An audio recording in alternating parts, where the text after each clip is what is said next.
Hi everybody, this is Yogangel7 for Think On It Now. So this week I'm going to start a series talking about different kinds of menus and food and healthy eating, and talking about a couple of the different ways that I've tried to introduce different kinds of foods or be mindful of different kinds of diets and even allergies when you're feeding a family. So one of the first things that was a big concern for my husband and I, particularly because of our backgrounds, has to do with sugar consumption. Both of us have diabetes on either side of our family. So since we weren't positive when we had our children that they didn't have diabetes 1 or that they wouldn't develop diabetes 2, we had to make sure that sugar was not something that was commonly consumed in the house. And it was interesting to discover, how sugar hides in things, or how easily it becomes part of what people do. A lot of times children are fed juice after, they wean from milk or whatever. Well, that never really seemed like a good option because of the high sugar content of juice. Even juices that are all natural and don't have sugar added to them or high fructose corn syrup, it still seemed to be like it was too much. So I used to water juice down for them just to reduce the amount of sugar. It also used to come up obviously from about, I guess, Halloween time all the way through, Valentine's Day. There's always seems to be some holiday, I guess, then Easter too, some excuse where someone wants to give you a piece of candy. And, I used to teach the kids that they needed to think about not just eating for their, the flavor of food, but think about, what it gave to their whole bodies. So during Halloween, I would have them go trick-or-treating, or they would go to parties and stuff like that. But instead of, having a big sack, they got to choose as many pieces as they were years old, and then that's what they would have. And we would freeze it, and it would last about a month sometimes. So if they had it, it wouldn't be a lot at this one time. And the other thing that I did that was definitely very helpful around that time of year when they were having a lot of candy is I would make sure that they had a probiotic.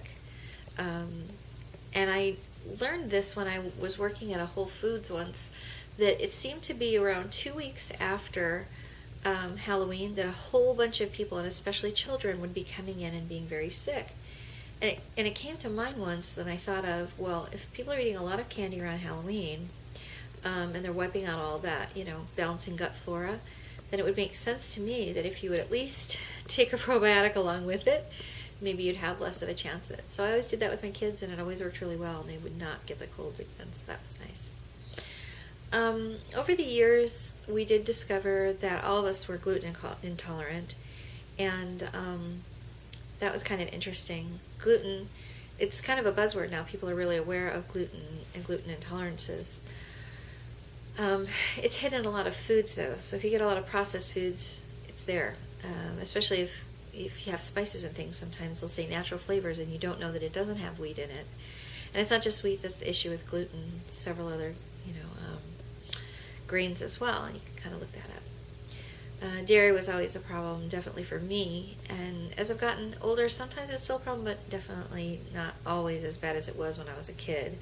So I didn't really raise the kids with dairy, and at the time when they were young enough, I did give them soy milk, and rice milk was really more what we did. I don't really advocate soy, not just because it's a bean or a legume, but because of the phytoestrogens in it. I think it really messes with people's hormones, and now the whole GMO thing kind of totally scares me. So I really stay away from soy and soy products. But what was the other one? Let's see, milk and dairy and gluten. I'm trying to think of the other biggie. Getting enough vegetables. That was definitely something. I never really bought baby food for the kids. I kind of just, whatever we were eating, I would feed along with us.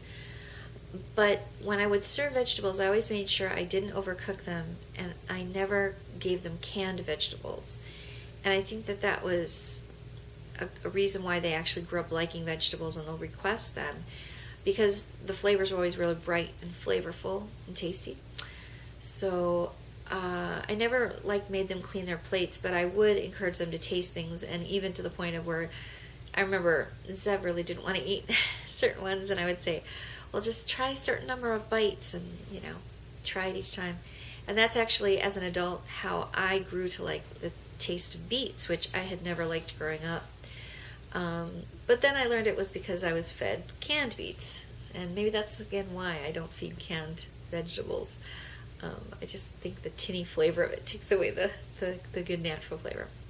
So I think in the next couple ones, I'm going to focus on, how I put together meals and different things I do when they go to either restaurants or over to people's houses, so that, because a lot of people, they ask me, as far as parents, they'll ask, well, how do you make sure that they're not trading their lunches? Or if they go to somebody else's house, what do you do when they want to eat something that's not really on their diet and things like that?